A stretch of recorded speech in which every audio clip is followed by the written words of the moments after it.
बिस्मिल्लाहिर्रहमानिर्रहीम। Dear students, अस्सलाम वालेकुम वरहमतुल्लाहि वबरकातुहू। हमारा जो लेक्चर नंबर 1 और 2 था which relates to tax authorities, ये लेक्चर अभी हमारा कंटिन्यू है और लेक्चर नंबर 3 के अंदर भी हम वही टैक्स अथॉरिटी ही पढ़ेंगे।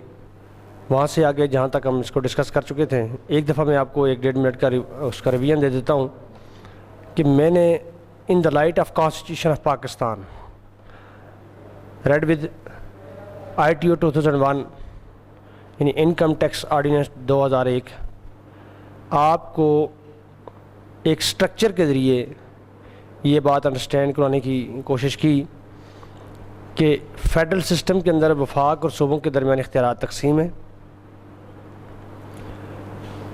जिस तरीके से इख्तियारात तकसीम है, इसी तरीके से रेवेन्यू भी तकसीम है। एक वो फील्ड है स्टेट अफेयर की जो गवर्न करनी है वफाक ने, फेडरल गवर्नमेंट ने, और एक वो फील्ड है, वो एरिया है जो प्रोविंशियल गवर्नमेंट ने रन करना है। ये बात मैं आपको इस वाइट बोर्ड पे अंडरस्टैंड करवा चुका हूँ, इसका स्ट्रक्चर आपके सामने बना चुका हूँ। At the same time federal government जब वो एक ख़ास एरिया से टैक्स कलेक्ट करेगी और वो एक्सपेंड करेगी उन एरियाज़ पर जो कि उसका जुरिडिक्शन में आते हैं, उसके एम्बेड में फॉल करते हैं। In the light of constitution of Pakistan, particularly in the light of 18th amendment 2010 of the constitution of Pakistan 1973, और फिर एक एरिया उसी के कॉन्स्टिट्यूशन के रोशनी में सूबाई उसके पास है, और सूबाई हुकूमतें अपना एक टैक्स डिपार्टमेंट है उनका कंसर्न, जो कि सूबाई हुकूमत की पास करदा एक्ट की रोशनी में इस्टेब्लिश होता है और एडमिनिस्टर होता है, और वो उसको इस्टेब्लिश भी प्रोविंशियल गवर्नमेंट करती है, उसको गवर्न भी प्रोविंशियल गवर्नमेंट करती है। वो टैक्स भी उन सब्जेक्ट से कलेक्ट करता है जो सूबाई हुकूमत के दायरा इख्तियार में आते हैं, और उसका कलेक्ट किया हुआ टैक्स जो है वो सूबाई हुकूमत खर्च करती है। सूबाई हुकूमत किस पर खर्च करती है? जो कि आइन ने उसको सब्जेक्ट दिए हुए हैं। वो चीज़ें मैं आपके सामने रख चुका हूँ। पहले हम देख रहे थे FBR। जब हम टैक्स अथॉरिटी की बात करते हैं तो उसमें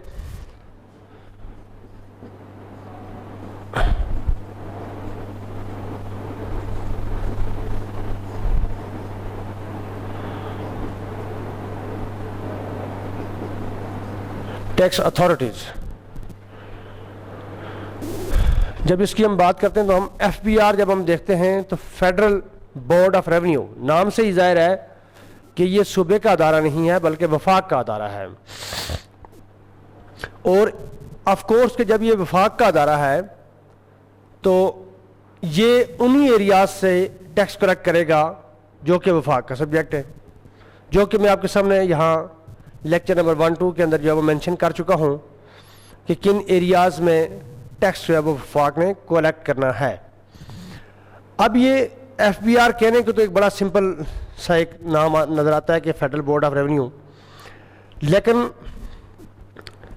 ये एक ऐसा अदारा है जो as a whole throughout the country tax affair को कंडक्ट करता है, टैक्स अफेयर को कंडक्ट करता है। और इसमें इसके ज़ेली इसके मुख्तलिफ डिपार्टमेंट्स हैं, मुख्तलिफ मेंबर्स हैं, मुख्तलिफ मेंबर्स को मुख्तलिफ ड्यूटीज असाइन हैं। वो चीज़ हम जो है वो आज डिस्कस करेंगे कि ये हायरार्की कैसी है। लास्ट लेक्चर के अंदर हम जो वो कमिश्नर को भी पढ़ चुके हैं, उनकी मुख्तलिफ उनकी इस्टेब्लिशमेंट पावर्स एंड फंक्शन भी डिस्कस कर चुके हैं।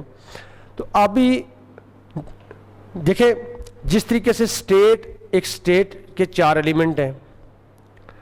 बच्चे थोड़ी सी बात करके तो फिर मैं उस पर आता हूँ उसके स्ट्रक्चर पर, कि जिस तरीके से टैक्स के स्टेट के 4 एलिमेंट हैं जी के उसकी population, territory, government and sovereignty. अब स्टेट अपना विल और विश एक्सरसाइज करती है गवर्नमेंट के जरिए।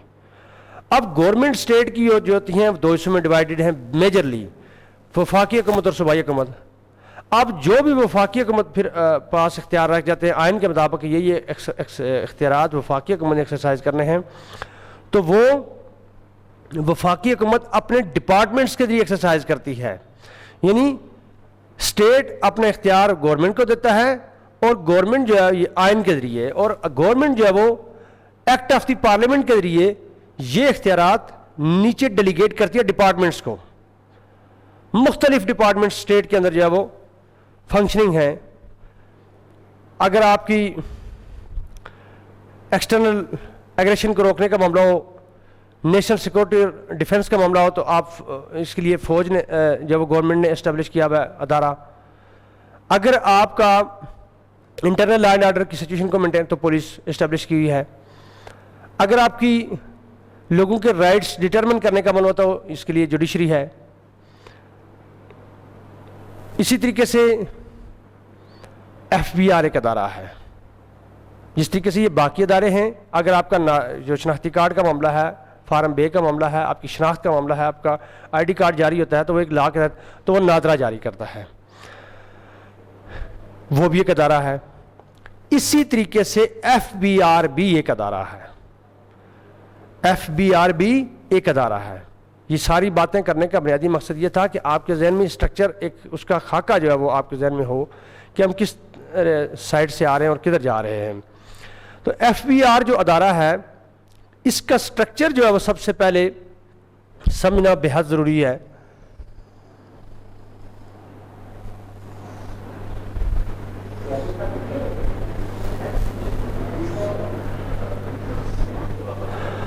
कि ये FBR किस तरह का अदारा है, इसमें क्या मामलात हैं और क्या सिचुएशन है।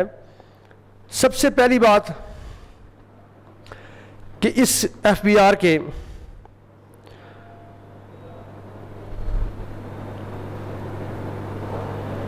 चार नौयत के मेंबर्स हैं। चार मेंबर नहीं, चार नौयत के मेंबर्स हैं। कौन कौन से जी? ऑपरेशनल मेंबर्स,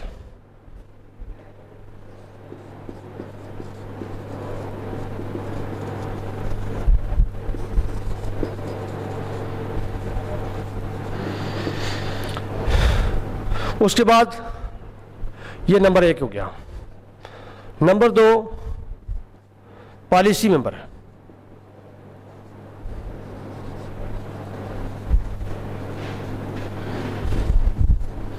नंबर 3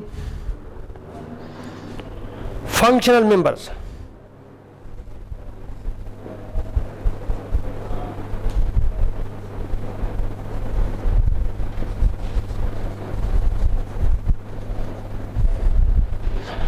और number 5 support members.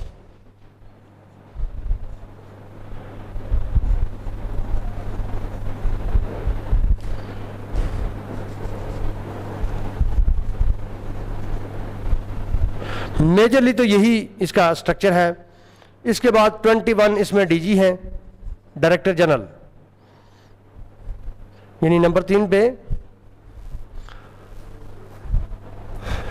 21 director generals. ये थ्रू आउट कंट्री, ये जो 21 जनरल है, इनमें से जो है वो 11 कस्टम DGs है और 10 जो है वो inland IR inland revenue DG, inland revenue DGs। ये तो इसकी कहानी इन मेंबर से अलावा है।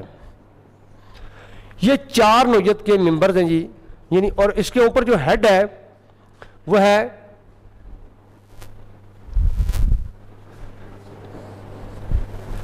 चेयरमैन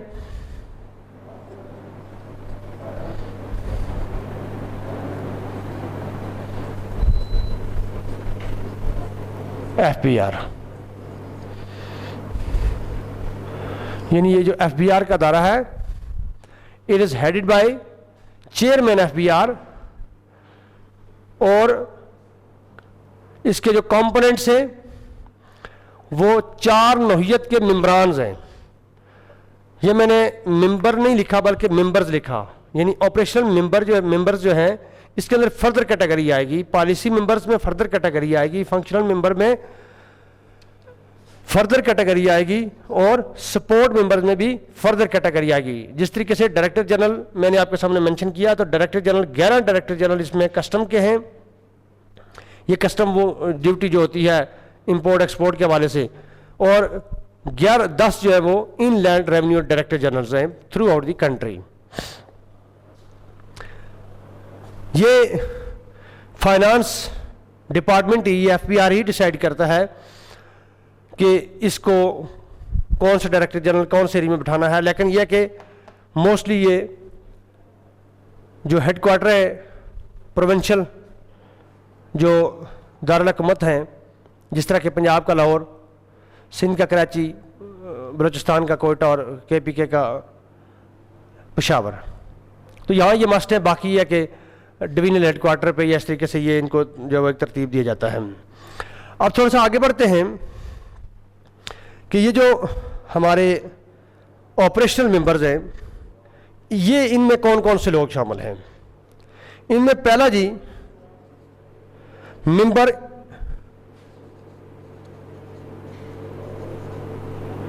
ये बात यहां ज़हन में रखिए कि FBR के ये जो मेंबर हैं, हर मेंबर के नीचे एक मुतलका यूनिट है।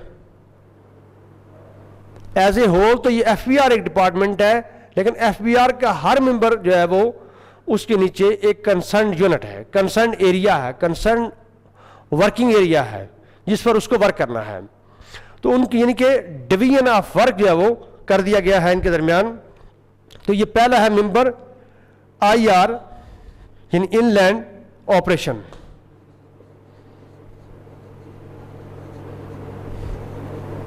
और दूसरा है मेंबर कस्टम ऑपरेशन।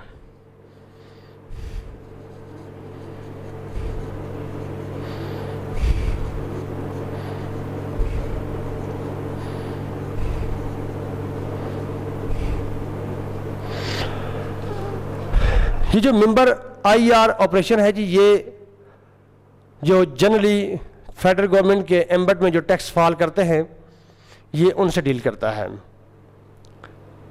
सवाए उनके जो कि कस्टम के ज़ुमरे में आते हैं इंपोर्ट एक्सपोर्ट से रिलेटेड, तो उनको डील करता है आपका मेंबर कस्टम ऑपरेशन। इसके नीचे वो पूरा एक यूनिट जो है वो कायम किया गया है, विंग जो है वो कायम की गई है FBR की, जो कि मेंबर कस्टम ऑपरेशन के नीचे। We deal with the situation of custom tax, custom duties.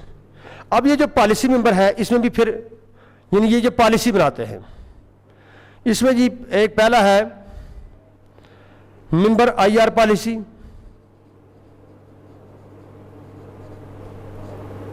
Inland revenue policy के पॉलिसी कैसी होगी, टैक्स की कलेक्शन के हवाले से, टैक्स लॉ की एप्लीकेशन के हवाले से, और फैसिलिटीज़ मुख्तलिफ उसके हवाले से कि टैक्स किस पॉलिसी के तहत जब उन्हें कलेक्ट करना है। और इसी तरीके से यहाँ भी दूसरा फिर यही होगा मेंबर कस्टम पॉलिसी।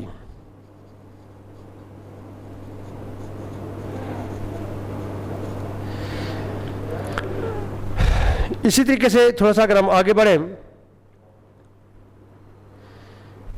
वो जो फंक्शनल मेंबर्स हैं उनमें जी पहला होगा मेंबर फैट।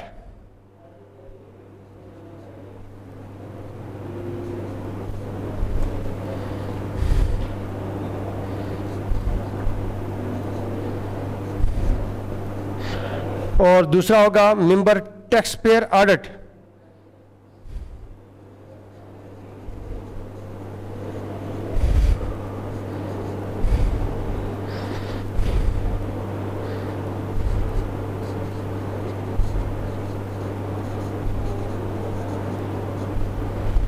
और फिर इसके बाद होगा मेंबर HRM,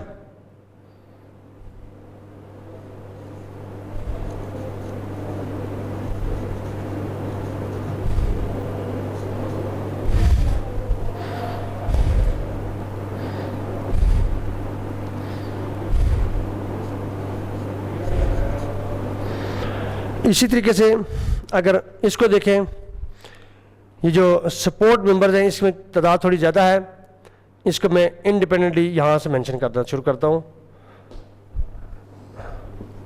इसमें नंबर 1 होगा मेंबर स्ट्रेटेजिक प्लानिंग,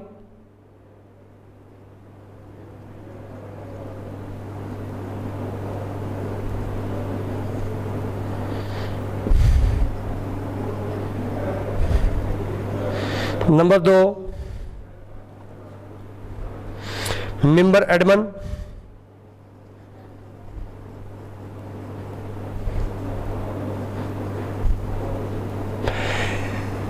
ये जूं मैं लिखता जाता हूं तो आपके जहन के अंदर एक जो स्ट्रक्चर इसका है, एक इसका जो खाका है, इसकी जो नेचर ऑफ जॉब है कि वो किस नौयत की जॉब किस किस साइड पे जब असाइन होती जा रही है, ये आपके जहन में ये खुलता जा रहा होगा, ये क्लियरिटी इसके अंदर हवाले से आती जा रही होगी।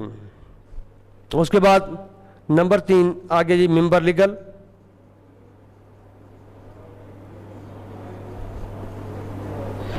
उसके बाद member IT,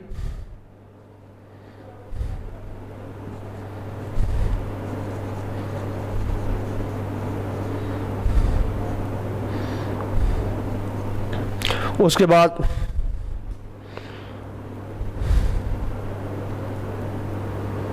member legal and accounting custom, member legal and accounting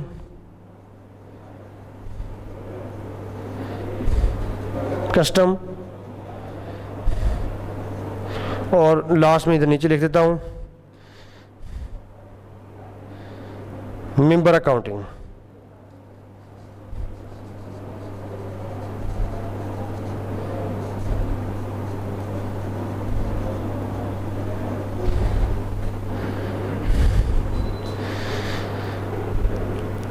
ये 6 इसमें, 6 और 3 11 और 2 13 और 2 15, ये बेसिक 15 मेंबर्स हैं जी, जो कि चेयरमैन एफपीआर के नीचे काम करते हैं।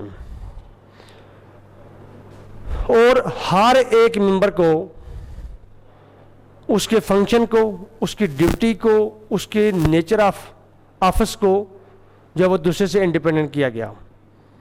ये इसलिए कि जिस तरीके से पार्लियामेंट के अंदर जो मुख्तलिफ कमेटियां होती हैं, अब छोटा सा कोई प्रोजेक्ट जब करने जाएं तो उस प्रोजेक्ट को सरंजामदही के लिए आपको मुख्तलिफ जो जॉब है उसको डिस्ट्रीब्यूट करना पड़ता है। तो ये इतना बड़ा जो स्ट्रक्चर है टैक्स सिस्टम का, इसको जब तक आप मुख्तलिफ जो जॉब्स हैं, मुख्तलिफ जो नेचर है काम की, मुख्तलिफ जो उसकी नौयत है, उसको जब एक दूसरे से इंडिपेंडेंट नहीं करेंगे तो इसको अंदर एक इंटरमिंगल सी पोजीशन रहेगी। इसको यहाँ ही रहने दें और मैं थोड़ा सा आपको इसके एफबीआर के हिस्टोरिकल पर्सपेक्टिव के हवाले से आपके साथ एक दो बातें शेयर करता हूँ, ताकि हम थोड़ा सा इसको और लेकर चले आगे कि ये जो मेंबर्स हैं ये हम किस सीक्वेंस से लेकर यहाँ आए। एक बात ज़हन में रखिएगा कि ये जो टैक्स सिस्टम है ये एक बड़ा समंदर है। इसके अंदर अगर आप एक सीक्वेंस से, एक तरतीब के बगैर जो अगर आप उतरेंगे तो आपको समझ नहीं आएगी कि ये कहाँ हम क्या समझ रहे हैं और क्या पढ़ रहे हैं। इसलिए मैं बार बार इस बात पे रेपिटेशन दे रहा हूँ कि ये एक डिपार्टमेंट है एफबीआर जो कि फेडरल गवर्नमेंट का है, which relates to your finance. यानी सबसे मिसाल के तौर पर जी आपका एग्जीक्यूटिव आर्डर रियासत के अंदर कौन है जी? Prime minister of Pakistan. उसके नीचे फाइनेंस मिनिस्टर आता है। मैं ये एनार्की भी आपको समझा देता हूँ थोड़ी सी, ताकि इसमें भी क्लियरिटी आपको रहे। यानी पीएम, उसके नीचे फाइनेंस मिनिस्टर,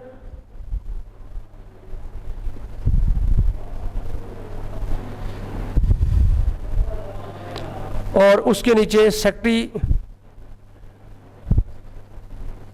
फाइनेंस, और ये जो सेक्रेटरी फाइनेंस डिवीजन का है, इट इज इक्विवेलेंट टू यही चेयरमैन FBR। तो इस तरीके से ये, और फिर ये FBR के जरिए ये जो नीचे फिर ये मेम्बरान उसके बनते हैं, मेम्बरान के नीचे फिर उनके मुख्तलिफ जो कमिश्नर्स हैं वो बनते हैं, मुख्तलिफ डायरेक्टर जनरल्स बनते हैं, उन कमिश्नर के बाद जब वो टैक्स इनलैंड ऑफिसर्स बनते हैं, वो फिर जाकर अपने अपने कंसर्न एरिया के अंदर जब वो लोगों से कलेक्ट करते हैं। और फिर ये कि एक बात उस दिन में आपको बताई थी प्रीवियस लेक्चर के अंदर भी कि आपको ऑडिट पॉलिसी के जरिए ये इख्तियार आपको दिया गया है। ये इख्तियार यानी ये जितनी भी अनारकी है, मैं इसको तफसीलात में आता हूँ, थोड़ी सी एक दो बातें और आपके साथ शेयर करने के बाद आता हूँ वापस कि ये अनारकी किस किस तरीके के फंक्शन जो है सर अंजाम दे रही है। तो एक बात जो मैंने बता ख़ास आपको बताई थी कि जब टैक्स सिस्टम ने ये पॉलिसी इंट्रोड्यूस की है कि आपने जो टैक्स जमा करवाना है, जो रिटर्न फाइल करनी है सेक्शन 114 ऑफ ITU 2001 के तहत, वो आपने अपने तौर पर जमा करवानी है, वो आप पर छोड़ दिया रियासत ने, FBR ने, रियासत ने अपने सदारे FBR के जरिए ये बात आप पर छोड़ दी कि आप बताएं आपकी कितनी इनकम है और आप बताएं कि आपकी इनकम पर कितना टैक्स बनता है, आपके कितने एक्सपेंडिचर्स हैं और आपकी इनकम और उसका बैलेंस क्या बनता है, ये आपने बताना है। और टैक्स डिपार्टमेंट ने उस पर बिलीव करना है। टैक्स डिपार्टमेंट उस वक्त तक उस पर बिलीव करेगा कि जब तक वो कंट्रेरी साबित ना हो जाए। हाँ, कहीं जब ऑडिट के लिए वो सेलेक्ट हो जाए, आपकी जमा करदा जो रिटर्न है वो ऑडिट के लिए अगर सेलेक्ट हो जाए, तो फिर सेक्शन चूंकि 174 ऑफ ITU 2001 आपसे ये तकाजा करती है कि आपने जो भी, चाहे आप एक इंडिविजुअल हैं, चाहे आपका टैक्स जो है वो आपका सैलरी का है, चाहे आपका टैक्स आपके बिजनेस का है, कैपिटल गेन का है, प्रॉपर्टी का या अदर टैक्स है, जो भी टैक्स है उसका आपने रिकॉर्ड ऑफ अकाउंट की बुक्स मेंटेन करनी है। और वो मेंटेन इसलिए करनी है कि कल अगर जो आपकी फाइल करदा रिटर्न जो है, जो आपके बकौल दुरुस्त है, और रियासत ने भी आपको FBR के जरिए इख्तियार दिया कि आप उसको अपने तौर पर जमा कर सकते हैं, तो उसको अगर ऑडिट करना पड़े यानी री एग्जामिन करना चाहे टैक्स डिपार्टमेंट थ्रू कमिश्नर या कोई भी चार्टर्ड अकाउंटेंट फर्म उसको के लिए वो एंगेज करे, तो उसके जरिए वो उसको अगर री एग्जामिन करना चाहे तो री एग्जामिन करे, तो आप उसको वो प्रोवाइड कर सकें, वो अकाउंट्स, वो बैलेंस शीट, वो बुक्स जो आपने मेंटेन किए हैं, वो वाउचर्स जो आपने मेंटेन किए हुए हैं, आप जिसके मुताबिक आपने ये कहा हुआ है कि आपने जो रिटर्न जमा करवाई है वो रिटर्न बिल्कुल दुरुस्त है। तो ये एक आपका जिम्मेदारी जो है वो बनती है। थोड़ा सा हम आगे बढ़ते हैं।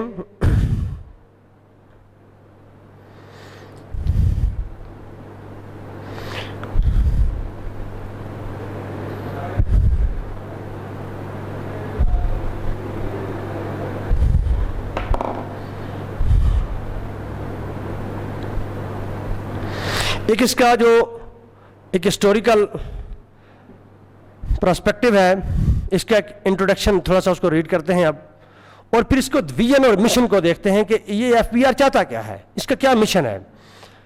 ये थोड़ा सा इसको अगर हिस्टोरिकल बैकग्राउंड को हम देखें तो हम कहेंगे जी कि द सेंट्रल बोर्ड ऑफ, पहले इसका नाम सेंट्रल बोर्ड ऑफ रेवेन्यू था। Central board of revenue was created on April 1st of 1924 through enactment of the Central Board of Revenue Act 1924, and in the year of 1944 full-fledged revenue division was created under the Ministry of Finance. यानी ये initially जो central board of revenue ये 1924 में एक act के जरिए बना, और बाद के अंदर 1944 में, मैं पाकिस्तान बनने से पहली बात कर रहा हूँ, उस वक्त इसका एक इंडिपेंडेंट जो है वो एक फाइनेंस डिवीजन जो है वो कायम कर दी गई। आफ्टर इंडिपेंडेंस यानी पाकिस्तान बनने के बाद the arrangement continued up to 31 August 1960। ये जो इंडिपेंडेंट रेवेन्यू डिवीजन वाली बात थी ये जारी रही, मजीद 16 साल ये जारी रही पाकिस्तान बनने के, यानी 44 में ये शुरू हुई और पाकिस्तान बनने के बाद भी 1960 तक, यानी 44 से 60 16 साल तक ये इंडिपेंडेंट डिवीजन जो है इसी तरीके से जारी रही। When on the recommendation of the Administrative Reorganization Committee, FBR was made to attach Department of the Ministry of Finance in 1974. उसके बाद जब एक फाइनेंस डिवीजन के हवाले से एक जो एडमिनिस्ट्रेटिव रीऑर्गेनाइजेशन कमेटी बनी जिसने एक रिकमेंडेशन पर जो FBR अटैच कर लिया गया 1974 में. उसके बाद further change were made to the streamline the organisation and its function. Consequently, the post of the chairman FBR was created with the status of ex officio additional secretary and secretary finance was relieved of his duties as ex officio chairman of the FBR. उसके बाद जो वो क्या हुआ 1974 के बाद इन जो finance division का एडिशनल सेक्रेटरी था उसको FBR इनका की जिम्मेदारी जब दे दी गई चेयरमैन FBR के तौर पर. जिस तरीके से अभी मैंने यहाँ आप पर आपको मेंशन किया कि जो सेक्रेटरी फाइनेंस है ये इसी तरह यही पहले जो वो चेयरमैन FBR था और अभी जब इन्होंने चेयरमैन FBR को उसके नीचे अलग से जो वो कर दिया गया. लेकिन पहले जो एडिशनल सेक्रेटरी फाइनेंस था एक्स ऑफिशियो का मतलब होता है कि बार बनाया होता जो भी शख्स for the time being additional secretary finance होता था वही FBR का चेयरमैन भी होता था. In order to remove the impediments in the exercise of the administrative power of the secretary to the government and effective formulation and implications of the financial fiscal policies measures, the status of FBR as revenue division was restored under the Ministry of Finance on October 22 of 1991. बाद में उन्होंने कहा कि इसके अंदर तो इंतजामी लिहाज से बहुत सारी कॉम्प्लिकेशंस आ रही हैं और ये इसको अलग से अलग थलग यानी जो 1974 में उन्होंने वापस अटैच किया था यानी 1944 से 60 तक जब वो ये इंडिपेंडेंट डिवीजन के तौर पर काम करता रहा. उसके बाद एक जो कमेटी थी उस कमेटी की रिकमेंडेशन पर फाइनेंस कमेटी जो इस हवाले से बनाई गई थी उस कमेटी की रिकमेंडेशन पर इसको वापस अटैच कर लिया गया. लेकिन कुछ अर्सा ये अटैच रहने के बाद 1991 में यानी तकरीबन 17 साल बाद उन्होंने कहा कि नहीं इसके अंदर बहुत कॉम्प्लिकेशंस हैं, इसको जो वो वापस इंडिपेंडेंट पोजीशन के अंदर जो वो रखा जाना चाहिए. और इसलिए फिर उन्होंने 22 अक्टूबर को 1999 को इसको फिर से वो इंडिपेंडेंट किया. However the revenue division was abolished in January 1995. Revenue division को फिर जो 1995 में ख़त्म कर दिया गया and FBR reverted back to pre F 1991. फिर जो पोजीशन थी 1991 वाली उसी के अंदर उसको वापस बहाल किया गया. नहीं फाइनेंस डिवीजन 1995 में ख़त्म की गई फिर बहाल कर दी गई जो जिस तरह 1991 में थी. The revenue division continues to exist since from the December 1 1998. तो उसके बाद जब वो 1998 के बाद ये सिस्टम जब चल रहा है उसके बाद क्या हुआ कि by the enactment of FBR act 2007 in July 2007 the central board of revenue has now been become the federal board of revenue. उसके बाद 2007 में ये एक्ट पास हुआ और वो था enactment of FBR act 2007 in July 2007 and central board of revenue जो था उसको FBR यानी फेडरल बोर्ड ऑफ रेवेन्यू बना दिया गया. तो दिस इज यानी कि 1924 से ये मामला शुरू हुआ. 1924 के बाद जब वो एक सेंट्रल बोर्ड ऑफ रेवेन्यू था जो कि एक्ट 1924 के तहत चला. फिर 44 में इन्होंने इसको इंडिपेंडेंट डिवीजन के तौर पर बनाया. 60 तक इसी तरह रहा, पाकिस्तान बनने के बाद भी उसी तरह रहा, उसी तरह कंटिन्यू किया. 1974 में इसको वापस अटैच कर लिया गया. उसके बाद 91 में वापस इसको इंडिपेंडेंट किया गया. 95 में वापस वो फिर इसकी जो फाइनेंस डिवीजन थी इसको ख़त्म किया गया और फिर जब 98 के बाद इसको इंडिपेंडेंट कर लिया गया. 2007 में बाज़ाब्ता तौर पर जो हमारा सेंट्रल बोर्ड ऑफ रेवेन्यू था इसको हमने बाज़ाब्ता तौर पर फेडरल बोर्ड ऑफ रेवेन्यू जो वो बना दिया गया एक्ट 2007 की रोशनी में. और टिल दैट ये अभी इसी तरीके से फेडरल बोर्ड ऑफ रेवेन्यू के तौर पर ये जो अदारा ये सामने आपके मैंने प्लेस किया है इस वाइट बोर्ड पर, ये अदारा फिर 2007 के बाद इसी तरीके से चल रहा. हाँ, इसमें अपग्रेडिंग आती रहती है, इसके फंक्शन मजीद स्मूथ होते रहते हैं, इसमें कॉम्प्लिकेशन मजीद रिमूव की जाती रहती हैं, लेकिन ये इसको इसी तरीके से चलाया जाता है और उसी तरीके से अभी तक चल रहा है. थोड़ा सा एक चीज़ दो चीज़ें और आपके साथ शेयर करूं. हमने देखना है कि इसका जो FBR है इसका विजन क्या है और इसका मिशन क्या है और इसकी वैल्यूज़ क्या है. This is very important. This is very important. हम कहते हैं कि हमारा मिशन ये है, हमारा विजन ये है to be a modern progressive effective autonomous and credible organization for the optimizing revenue by the providing quality services and promoting compliance with the tax and related laws. हमारा विजन ये है, हमारी सोच ये है कि हम एक मॉडर्न और प्रोग्रेसिव किस्म का, इफेक्टिव मौसर किस्म का जो अदारा बनाएं, ऑटोनमस हो, जो बाख्तियार हो, यानी कि हम इस मॉडर्न और प्रोग्रेसिव और ऑटोनमस बाख्तियार अदारा बनाएं जो कि क्रेडिबल हो और ऑर्गेनाइजेशन स्ट्रक्चर जिसका इस तरीके से हो कि ये जो स्ट्रक्चर में आपके सामने बताया कि जो कि ऑप्टिमाइजिंग रेवेन्यू, प्रोवाइडिंग क्वालिटी, जिसके अंदर ये सर्विस, ये क्वालिटी हो कि वो रेवेन्यू जो है वो प्रोवाइड कर सकता है, कलेक्ट कर सकता है, जिस पर क्रेडिबिलिटी, यानी जिस पर लोगों को, जिसकी साख लोगों के पास हो, जिस पर लोग एतमाद करें, वो आसान भी हो, यानी काम उसका बहुत आसान हो, वो लोगों को इजी टू अंडरस्टैंड हो, उसमें कॉम्प्लिकेशंस ना हो, और वो लोगों के लिए क्रेडिबल भी हो, वो प्रोग्रेसिव हो और वो बाख्तियार हो, with tax and related loss. अच्छा, अब हमारा मिशन क्या है जी? हमारा जो मिशन ये होता है कि हम चाहते क्या हैं? Enhance the capability of the tax system, कि हम अपने टैक्स सिस्टम के अंदर जो कैपेबिलिटी है इसको बढ़ाएं। यानी ये बहुत इंपॉर्टेंट है कि हमारा मिशन क्या है, विजन क्या है। और मैंने जो history,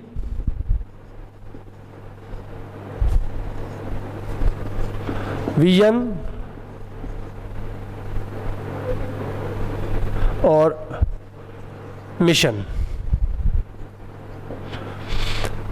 historical perspective of FBR मैंने आपको बताया, विजन बताया इसका कि ये चाहता है कि मैं एक प्रोग्रेसिव किस्म का एक ऑटोनमस बॉडी बनाऊं जो कि मॉडर्न तरीके से टैक्स कलेक्ट करने की सलाहियत से मुज़य्यन हो, जो क्रेडिबल हो और जो लोगों को बता सके कि टैक्स का सिस्टम क्या है और टैक्स से रिलेटेड इनेबलिंग लॉ जो है वो लोगों को उस हवाले से अवेयरनेस जो दी जा सके।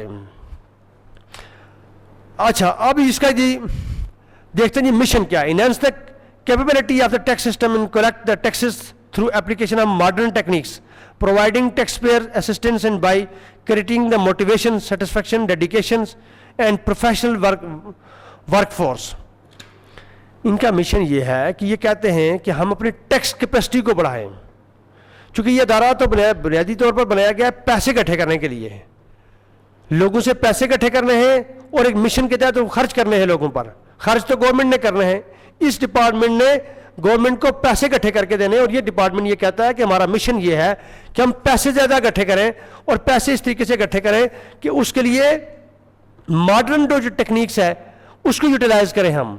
मॉडर्न जो, अच्छा देखें, मैंने जिस तरह आपको बताया रिटर्न का प्रीवियस लेक्चर के अंदर आपके साथ ये बात शेयर की थी कि पहले आप क्या करते थे, आप सिंपल एक कागज़ पर या उनके फॉर्म पर मैनुअली आप उसको फिल करते थे कि आपकी कितनी प्रॉपर्टी है, आपका कितना इनकम है, आपकी कितनी टैक्स बनता है, और उसको जाके जब अभी आप ये चीज़ जब वो किस तरीके से करते हैं, वन क्लिक में अपने मोबाइल आपके पास जो है वो अगर आपके पास मोबाइल जो ऐसा है कि जिसके अंदर ये सिस्टम जो वो नेट का हो सकता है, तो आप अपने उसको खोल के, उसकी वेबसाइट को खोल के, तो आप वहाँ से जाकर अपनी रिटर्न जो है जमा करवा सकते हैं। तो ये यही है कि इसने कैपेबिलिटी बढ़ाई है थ्रू मॉडर्न टेक्निक्स, यही मॉडर्न टेक्निक्स हैं। Providing taxpayer assistance and by creating the motivation, और फिर उसको मोटिवेट करें और satisfied the dedications and the professional, और फिर जो हम लोग एंगेज करें काम करने के लिए, प्रोफेशनल फोर्स हो हमारे पास जो काम को समझती हो, जो अच्छा जो उस ओल्ड तरीक़ाकार जो काम करने का जो तरीका था उसको नहीं, बल्कि उसके मॉडर्न तरीक़ाकार को अंडरस्टैंड करती हो। तो ये हमारा मिशन है टैक्स के हवाले से। एफबीआर ये कहता है, ये एफबीआर की बात मैंने आपको बताई। थोड़ा सा आगे बढ़ते हैं। अब वो कहता है जी कि हमारी वैल्यूज क्या है। टैक्स डिपार्टमेंट ये कहता है कि आवर वैल्यूज,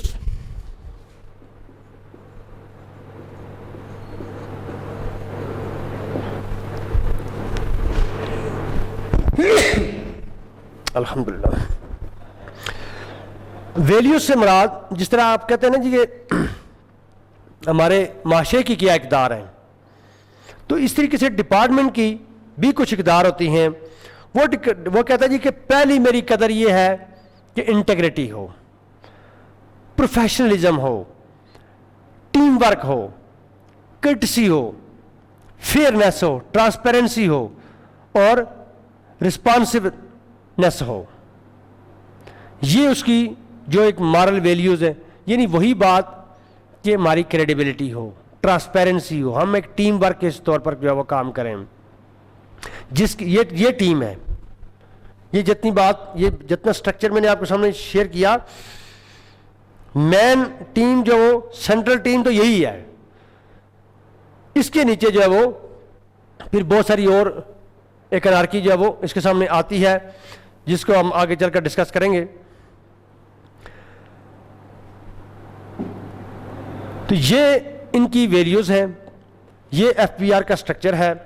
अब आ जाते हैं जी, थोड़ा सा इसको सरसरी देखते हैं कि ये जो उनका ऑपरेशनल मेंबर्स हैं, ये ऑपरेशनल से मुराद की डायरेक्ट जो है वो लिंक्ड है।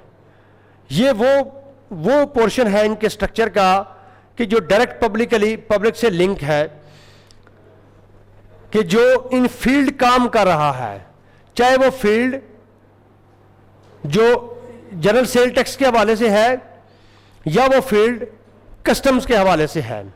तो ये वो है, ये मेंबर्स या इनके नीचे जितनी टीम है वो ये इस काम को सर अंजाम दे रहे हैं। पॉलिसी में जो मेंबर्स हैं ये पॉलिसी मरतब कर रहे हैं कि डिपार्टमेंट को ज़्यादा इफेक्टिव कैसे बनाया जा सकता है, हमारे विजन और हमारा मिशन और हमारी वैल्यूज़ को ज़्यादा मौसर तरीके से कैसे हासिल किया जा सकता है, उसको उस टारगेट को, जो टारगेट हमारा है, उसको ज़्यादा अच्छे तरीके से, ज़्यादा मौसर किस तरीके से अचीव किया जा सकता है। इसके लिए ये पॉलिसियाँ, चाहे इनलैंड रेवेन्यू मेंबर है वो अपने इनलैंड के हवाले से करता है, जो कस्टम से रिलेटेड है वो कस्टम के हवाले से करता है। उसके बाद मेंबर फैसिलिटेशन, मेंबर FATAT जो फैसिलिटेट करता है, facilitation and tax payer education, जो टैक्स पेयर है उसको एजुकेट करना, उसको टैक्स के अफेयर्स के हवाले से अंडरस्टैंड करवाना, उसको जहां उसको प्रॉब्लम्स आती हैं, जहां उसको कॉम्प्लिकेशंस का सामना है, उसको रिजॉल्व करना। ये अपनी पॉलिसी, ये जो मेंबर है या इसके नीचे जो टीम है, हमेशा इस काम पे ये वर्क इनको, ये जॉब इनको असाइन की गई है कि आप इनको ज़्यादा से ज़्यादा फैसिलिटेट करें। ये जो फंक्शनल मेंबर में से जो पहला मेंबर है FATE, यानी कि facilitation and tax payer education. उसके बाद आगे जी मेंबर टैक्स पेयर ऑडिट, ये वही ऑडिट है कि जो ऑडिट एक टैक्स पेयर ने जो रिटर्न जमा करवाई, अगर वो रिटर्न जो है in accordance with the match to the record maintain by himself वो नहीं है, या अदरवाइज जो कोई रिकॉर्ड जो है वो उनके पास आता है और जिससे वो मैच अगर नहीं करती, तो ये ऑडिट का जितना भी अमल है वो ये मेंबर सर अंजाम देता है। इसी के नीचे वो कमिश्नर ऑडिट जो होता है वो यही देखता है और वही इसको कंडक्ट करता है। उसके बाद मेंबर ह्यूमन रिसोर्सेज मैनेजमेंट के इस हवाले से कि ह्यूमन रिसोर्सेज क्या है और उसको मैनेजमेंट किस तरीके से करनी है, इस हवाले से पॉलिसी मरतब करना, इस काम को मैनेज करना, इसको एडमिनिस्ट्रेट करना, इस हवाले से एडमिनिस्ट्रेशन देना, ये इसकी जिम्मेदारी। इन सारों पर एक एक मेंबर पर, उसके नीचे टीम पर जो है वो अलग अलग से एक लेक्चर किया जा सकता है, मगर एक तो आपका वो इस हवाले से टाइम कम है और दूसरा ये इतना तफसीली आपके इस वक्त निसाब का हिस्सा नहीं है, इसलिए मैं सिर्फ आपको इस हद तक ही स्ट्रक्चर आपके जहन में दे रहा हूँ जितना इस वक्त ज़रूरी है। उसके बाद आ जाते हैं जी स्पोर्ट्स मेंबर्स। सपोर्ट मेंबर कौन से हुए जी? इनमें जी मेंबर स्ट्रेटेजिक प्लानिंग के उनकी जो पॉलिसी होगी, प्लानिंग होगी, अपने फंक्शनिंग और ऑपरेशन विंग के हवाले से वो किस तरीके से उसको इन्होंने अंजाम देना है। एडमिन जो है मेंबर, ये जनरल जो डिपार्टमेंट की एडमिनिस्ट्रेशन होती है उसको देखता है। उसके बाद मेंबर IT जो है ये इंफॉर्मेशन टेक्नोलॉजी, ये जदीद जो तरीक़ाकार है, जदीद जो टेक्नोलॉजी है उस पर इसका रिसर्च आउट करता है, उस पर वर्क करता है और इस पूरे डिपार्टमेंट को एज ए होल जब वो ज़्यादा से ज़्यादा इसकी कोशिश होती है कि ये IT से मुज़य्यन करे। मेंबर लीगल जो है एंड अकाउंटिंग, ये बेसिकली जो लीगल अफेयर्स होते हैं, जो मुख्तलिफ लोग जो है वो इस पर केस कर देते हैं या उनको उसमें जो FBR को अपने आप को डिफेंड करना होता है या FBR ने केस करना है पब्लिक के ख़िलाफ़ पब्लिक से मुराद यानी टैक्स पेयर के खिलाफ, तो उसको जो उन्होंने देखना है, ये इसके हवाले से पूरा एक टैक्स डिपार्टमेंट है जहाँ उनके पास लीगल एडवाइज़र, इसकी पूरी एक टीम मौजूद होती है। उसके बाद अकाउंट, जो अकाउंट्स के हवाले से मामलात को मैनेज करते हैं, और फिर डायरेक्टर जनरल्स है जिनमें DG 11 हैं ऐसे जो कस्टम से रिलेट करते हैं, और 10 ऐसे हैं जो इन लैंड रेवेन्यू से डील करते हैं। तो ये था जी सारा आपका स्ट्रक्चर FBR से रिलेटेड, जो ओवरऑल मेन मरकज़ के अंदर जो स्ट्रक्चर जो वो काम कर रहा है।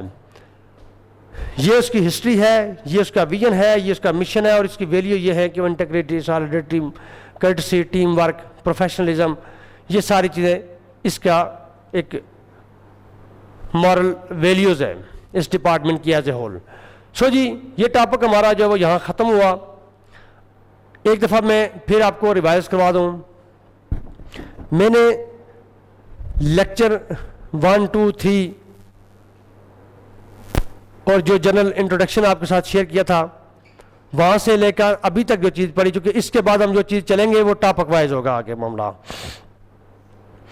तो वो सिर्फ आपको अभी तक ये चीज़ें बताई हैं मैंने गुज़श्ता 3-4 लेक्चर्स के अंदर कि आपके मुल्क का टैक्स सिस्टम क्या है, वफाक ने किन मामलात में टैक्स कलेक्ट करना है और कौन से मामलात पर खर्च करना है, सूबों ने कौन से मामलात पर कलेक्ट करना है और कौन से मामलात पर खर्च करना है। ये चीज़ें गुज़श्ता लेक्चर 1 और 2 में मैं आपके साथ शेयर की हैं। और फिर ये कि मैंने आपके साथ ये जो FBR है, इसका पूरा जो टैक्स स्ट्रक्चर है, डिपार्टमेंट का जो स्ट्रक्चर है वो आपके साथ शेयर किया, इसकी हिस्ट्री शेयर की, इसका विजन और मिशन और इसकी वैल्यूज जो है वो आपके साथ शेयर की हैं। तो यहाँ तक अगर आपकी कोई क्वेरी है, कोई क्वेश्चन है, कोई प्रॉब्लम है, तो I am available for you. इसके बाद हम जो है वो आगे चलेंगे थोड़ा सा टॉपिक वाइज। इसको मैं रिमूव कर देता हूँ।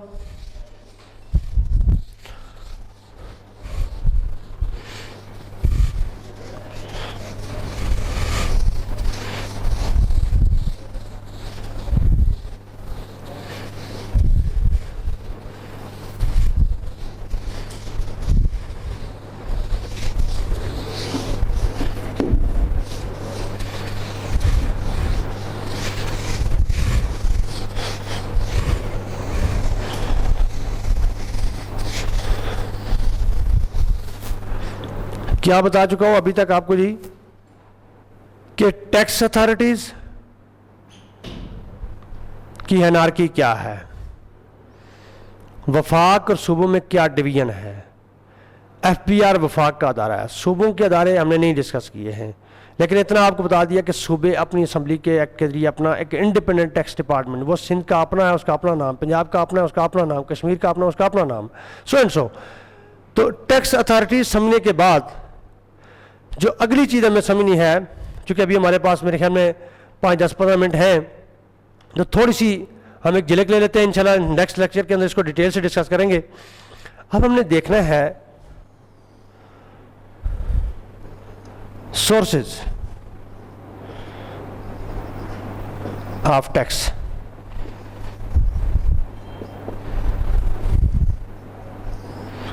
टैक्स किधर किधर से इकट्ठा होता है जी। एक तो ये ज़हन में रखनी है आपने kinds of tax, direct tax और फिर इनडायरेक्ट टैक्स।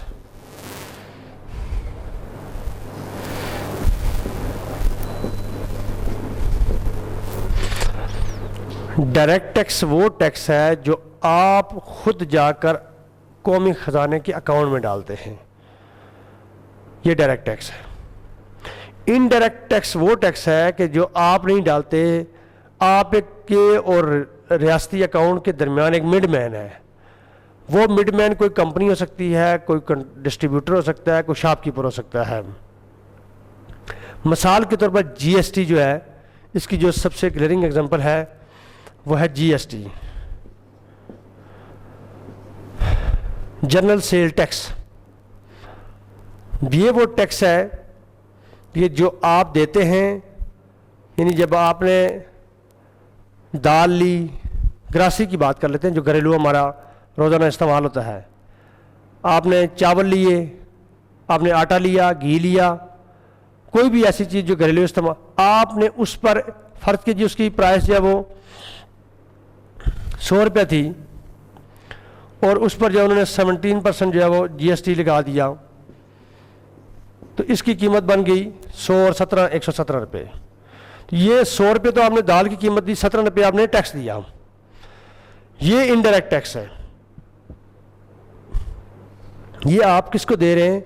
आपने उस दुकानदार को दिया है कि जो दुकानदार से आपने वो चीज़ परचेज की है, हाउस होल्ड आइटम। अब वो दुकानदार जब वो जाकर ये टैक्स किसको देगा? डिस्ट्रीब्यूटर को देगा, जिसने उसको ला के डिस्ट्रीब्यूट किया है, और वो डिस्ट्रीब्यूटर उसके प्रोड्यूसर को देगा, उस कंपनी को देगा जिसने उसको प्रोड्यूस किया है, और वो कंपनी जो है वो जिम्मेदार है कि वो उस अपनी प्रोड्यूस पर जाकर कौमी खजाने में वो टैक्स डाल। तो इस सीक्वेंस से जो चीज़ जाती है ये इनडायरेक्ट है। इनडायरेक्ट यानी कि जिसके अंदर दरमियान में आप और उसके रियासत के दरमियान कोई और लिंक मौजूद है। और डायरेक्ट टैक्स वो टैक्स है कि जिस तरीके से आप अपने सैलरी पर देते हैं, गेन टैक्स पर देते हैं, आप अपनी प्रॉपर्टी पर देते हैं, आप साल बाद साफ करते हैं जी आपका ये प्रॉपर्टी है और आप इस पर ये टैक्स बनता है, तो उसका हिसाब किताब करके जब आप ये रिटर्न जमा कराते हैं तो रिटर्न के साथ जो टैक्स आपका बन रहा होता है तो वो डायरेक्ट आप उसके कौमी खजाने में डाल देते हैं। ये तो मेजर इसकी काइंड्स हो गई। फर्दर ये बात अपनी जगह के सूबों के कौन सा एरिया आता है और वफाक का कौन सा आता है, ये बात हम पहले चूंकि डिस्कस कर चुके हैं, रेपिटेशन नहीं देता हूं। मेजर सोर्स ऑफ टैक्स जो है वो ये है, number 1 salary, number 2 income from business,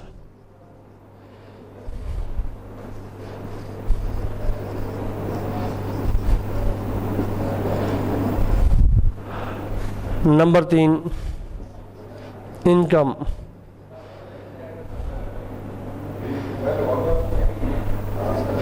from property,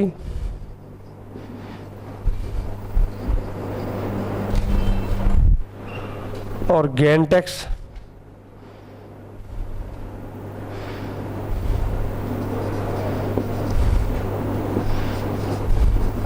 और अदर सोर्सेस।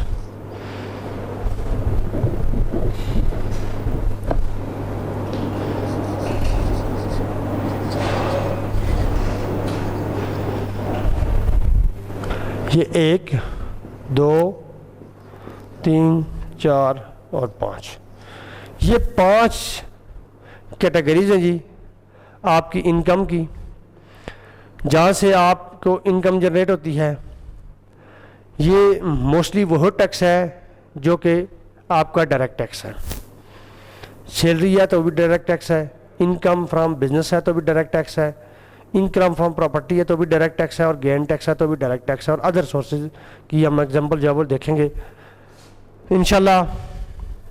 हम इनको ये अलग अलग खुद से, सैलरी इंडिपेंडेंट एक टॉपिक है, सैलरी की क्या डेफिनेशन है, उसके क्या पैरामीटर्स हैं, कौन सी चीज़ में आएगी कौन सी नहीं आएगी, ये चीज़ें डिस्कस। फिर बिजनेस की जो मुख्तलिफ कैटेगरीज हैं, क्या सूरतें वो बनेंगी कि कब उसको टैक्स देना है, कितना देना है, सैलरी पर कितने % होगा, लेटेस्ट क्या पोजीशन है। इसी तरीके से जो प्रॉपर्टी टैक्स है, ये कौन सी प्रॉपर्टीज में, बिजनेस और इस प्रॉपर्टी में टैक्स में क्या फ़र्क है। ये गेन टैक्स कौन सा है कि मिसाल के तौर पर जी अगर आपने अभी एक जो वो एक गोल्ड किसी ने लेकर रखा, जब उसने लिया तो वो 40,000 के 10 ग्राम था, और अब जो उसका 2 साल बाद या 5 साल बाद या 7 साल या 10 साल बाद उसका रेट जो है वो 80,000 रुपया हो गया, तो 40,000 रुपया पर 10 ग्राम जो उसको बचत होगी। उसने अगर फर्स्ट की 100 ग्राम रखा हुआ था तो 100 को उसको डिवाइड करें 10 पर, तो ये 10 बनता है, तो 10 को मल्टीप्लाई 40 करें तो ये यानी 40,000 रुपये 10, ये कोई जो भी पैसे बनते हैं वो उस पर जो टैक्स बनेगा, यानी उसको आपने जो गेन किया उसको रिटर्न करने की सूरत में उस पर जो टैक्स बनेगा वो उसकी एक रेशियो उन्होंने मेंटेन की होती है टैक्स लॉ के अंदर कि किस पर कितना टैक्स बनता है। फिर अदर सोर्सेज जो चीज़ें इन कैटेगरी, सैलरी में नहीं फाइल करेगा, बिजनेस में नहीं फाइल करेगा, प्रॉपर्टी या गेन में नहीं फाइल, वो अदर सोर्सेज में। तो इसकी मिसालें मैं आपके साथ शेयर करूँगा कि अदर सोर्सेज की कौन कौन सी एग्जाम्पल हैं, कौन कौन से टैक्स ऐसे हैं जो अदर उसमें फाइल करते हैं। तो चूँकि ये लंबी बात है, हमारे पास टाइम अभी ख़त्म हो गया, मेरे हम 2-4 मिनट ही रहते हैं, अभी बात इस पर मुकम्मल नहीं हो सकेगी। तो इंशाल्लाह नेक्स्ट लेक्चर के अंदर हमारी कोशिश ही होगी कि अपनी बात जो वो यहाँ से ही शुरू करें, जहाँ सोर्सेज ऑफ टैक्स हम नेक्स्ट लेक्चर के अंदर इंशाल्लाह डिस्कस करेंगे। यहाँ तक अगर आपकी कोई क्वेरी हो, कोई क्वेश्चन हो, अभी तक जो चीज़ हम डिस्कस कर चुके हैं टैक्स लॉ में एज ए होल 3 लेक्चर में, वो थी आपकी टैक्स अथॉरिटीज़। अब हम जो चीज़ इससे आगे डिस्कस करेंगे गुज़िश्ता आने वाले 2-3 लेक्चर्स में, वो होगी हमारी source of tax. Tax authority हमने पढ़ ली, अब सोर्स ऑफ टैक्स पढ़ेंगे। So nice of you, thank you very much. Allah आप सबका हामी और नासिर हो।